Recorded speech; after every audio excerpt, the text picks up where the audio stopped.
Pongal, happy Sankranti to everyone.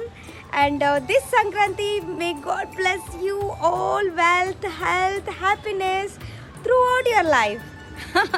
So let's celebrate this Sankranti without using sugar, right? And plastic. In our South India, we distribute yellow bella. So what we do is usually we put that in plastic, single-use plastic, like a Ziploc one, right?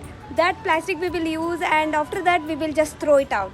Please avoid those things. You can just distribute like that in a hand with a spoon. No need to give in the cover, right? You can directly give it to the person. They can have it, and you can check out the description link.